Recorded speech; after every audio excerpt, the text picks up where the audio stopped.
Good morning. Let's start with a simple question. Asterisk asterisk, what if I told you that the moment you stop caring, you actually start winning? Asterisk asterisk, I know, it sounds backwards.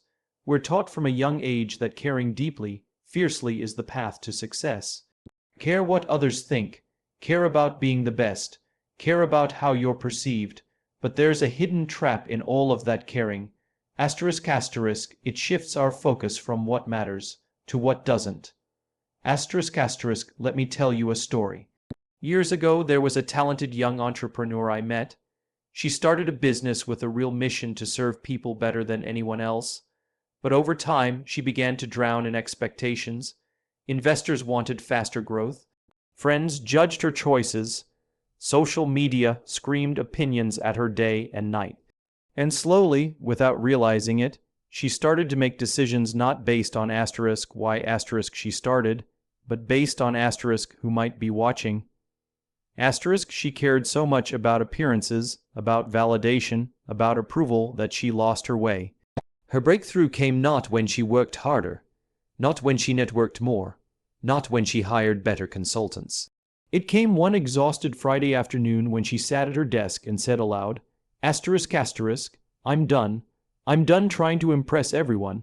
Asterisk asterisk, that was the day she stopped caring about the wrong things and started caring about the right ones.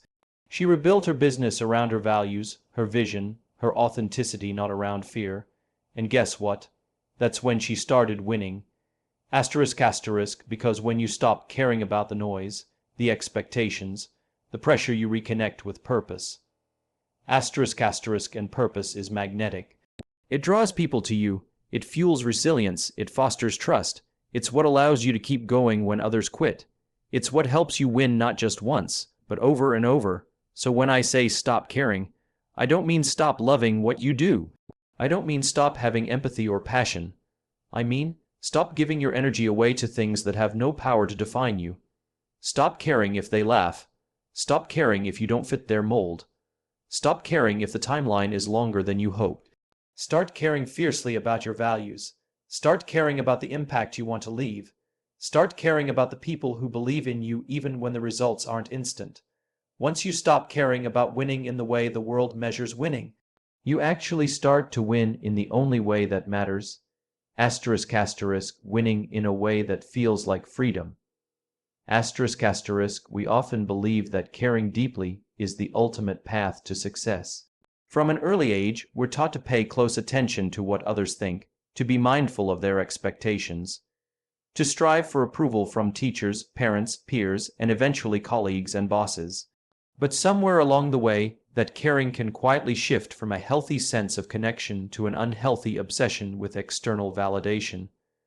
We begin to make choices not based on what truly matters to us, but based on how we think others will judge us.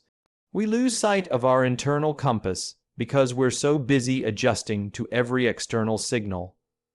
When our energy is consumed by worrying about other people's opinions, we stop focusing on what we actually set out to do. Every decision becomes clouded by fear. Will they like this? What will they say if I fail? Will this be enough to impress them? Those questions creep into our minds and slowly erode our confidence. The work we once loved becomes a burden because it's no longer about creation or contribution, it's about survival. It's about fitting in. It's about being enough in the eyes of others. Ironically, the more we chase that approval, the more we tend to lose it. People can sense when our actions are driven by fear rather than conviction. Leadership becomes weaker. Innovation becomes safer, less bold. Relationships become transactional instead of transformational. What started as an effort to succeed turns into a cycle of insecurity and self-doubt. We start living a life designed by everyone else's opinions but our own. There's something deeply exhausting about this way of living. It's like running a marathon where the finish line keeps moving further away every time you get closer. Because no amount of external approval can fill the gap that's created when we lose touch with our true selves. There will always be someone who disapproves, always another milestone you haven't yet reached, always a critic ready to point out your flaws.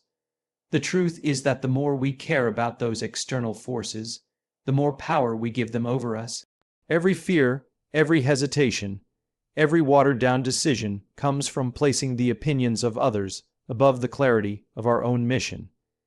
It's only when we recognize this, when we understand that not all forms of caring are good for us, that we can begin to reclaim our power. Winning, true winning, begins when we stop caring about the wrong things. It begins when we realize that seeking approval is not the same as seeking growth. When we choose to listen more to our inner purpose than to the voices around us, we unlock a different kind of momentum, one that is driven by authenticity, not anxiety. And that shift, that moment of letting go, is where real success begins to take root. We often imagine that breakthroughs happen in big, dramatic moments, a major achievement, a sudden burst of recognition, a perfect opportunity falling into our laps. But real breakthroughs, the kind that change the course of our lives, usually happen quietly.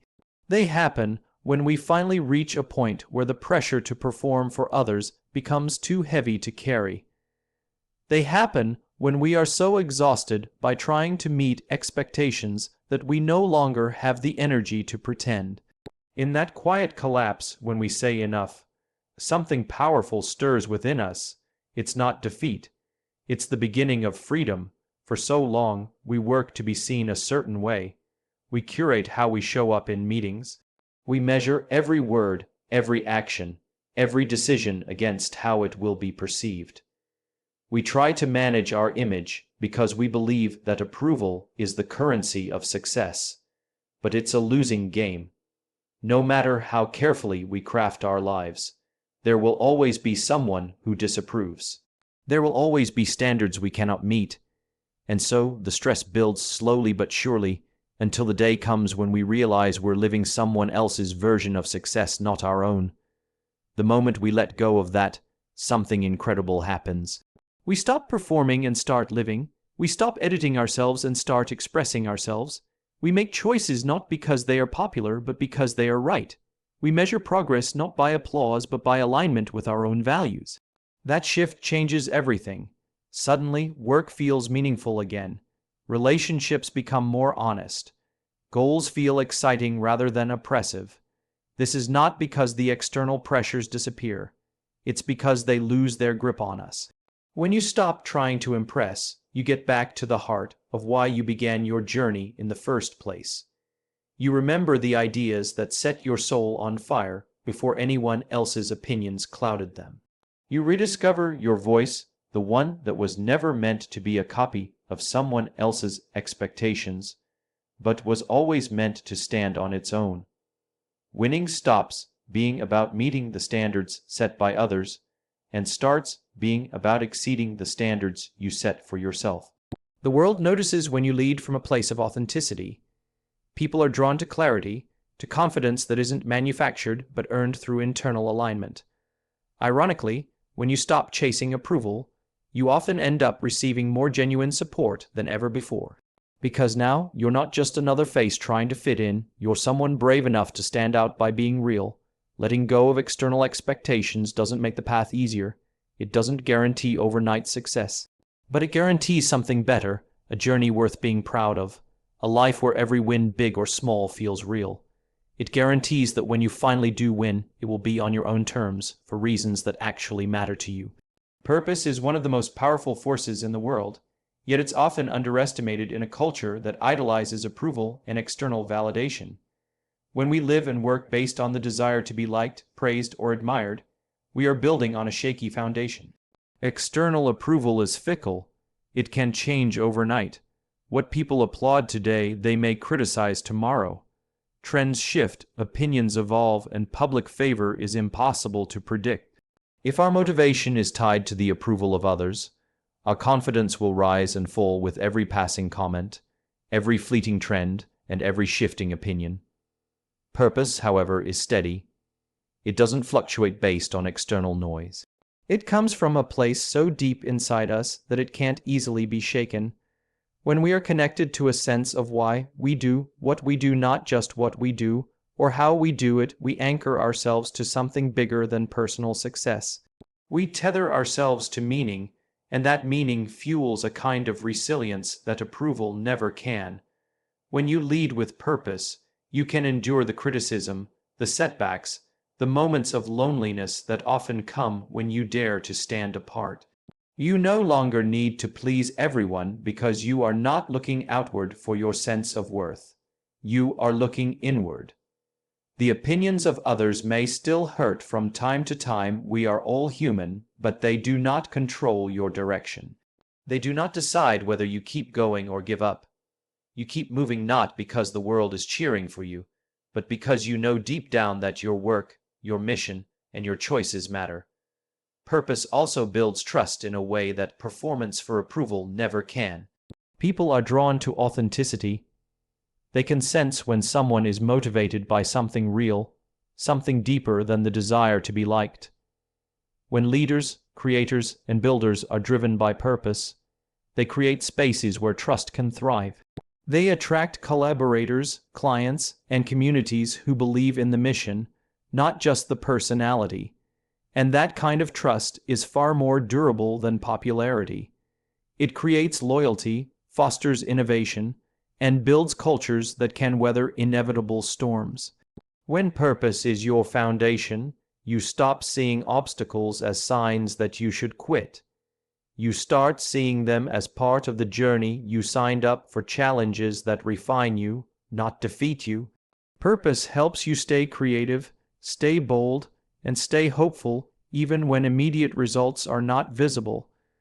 It allows you to play a long-term game, one where the goal isn't just momentary success, but lasting impact. Choosing purpose over approval is not the easier path. It requires sacrifice. It often means being misunderstood, doubted, or even criticized along the way. But it is the only path that leads to the kind of success that feels meaningful, lasting, and truly your own. When you live and lead from purpose, you are building something that no external opinion can ever take away.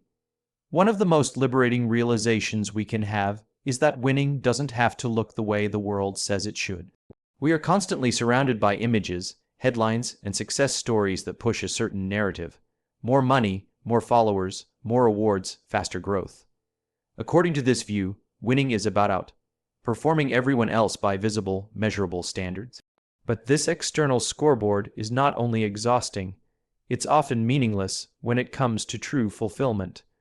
When you define winning by someone else's standards, you may reach the top of their ladder only to realize it's leaning against the wrong wall. True winning comes from setting your own definition of success. It comes from asking deeper questions. What kind of life do I want to live? What values do I want my work to embody? What impact do I want to leave behind?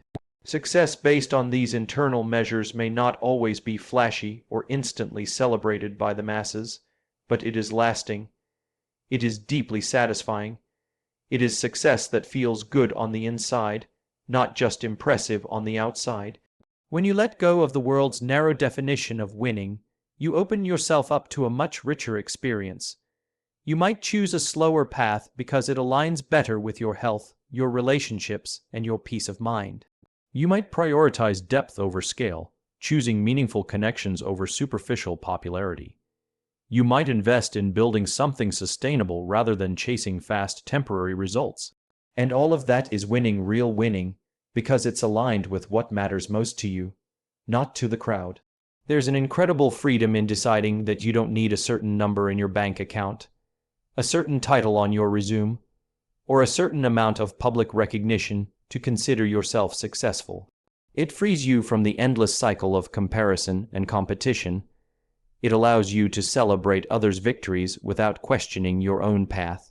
It helps you stay grounded in gratitude, recognizing that fulfillment often comes from simple, profound things: meaningful work, authentic relationships, personal growth, and the ability to contribute to something bigger than yourself.